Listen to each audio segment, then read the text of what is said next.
Welcome to the podcast that earned recognition beginning in 2019 and again in 2020 as one of the best podcasts in the marketing research industry. This is Research Business Daily Report.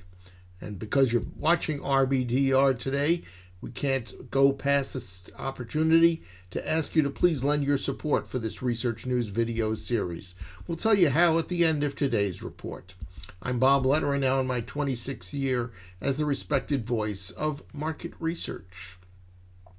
Nielsen made news a few weeks ago with its introduction of a new attribution model that measures return on advertising investment for a media schedule, but without the benefit of the dwindling availability of third-party cookies.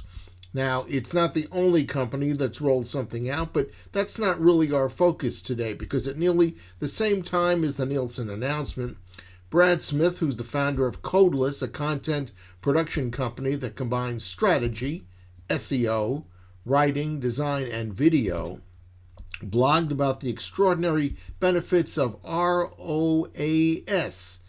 That's short for Return on Advertising Spend, which he defines as gross revenue generated by an advertising campaign divided by the total cost of that campaign.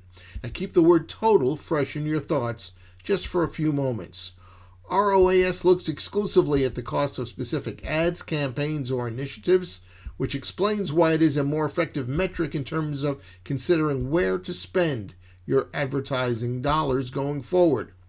ROAS provides deeper insight into what is working for ads, ad groups, and ad campaigns, so the advertising agency and the advertiser that are footing the bill can make a smart decision as to what is clearly working and therefore should be maintained.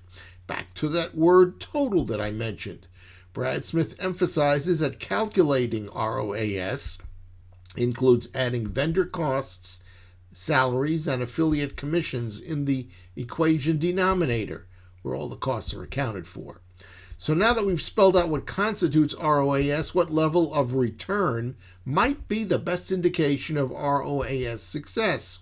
Smith says that a 4-to-1 ratio is a pretty fair return, but that should not be construed as a hard and a fast number or goal or a reason for celebration by any advertising team. For instance, if you put up banner advertising, it'll tend to generate lower click-through rates, which makes it one notable exception to that 4-to-1 quote-unquote rule.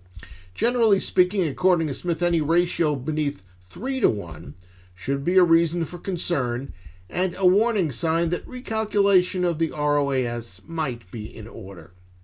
Smith added that as fine a metric as ROAS is, does not make it the single metric to rely on of proof of a campaign's success.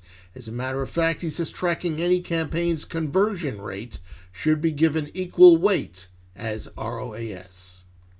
That's a wrap on today's Research Business Daily Report.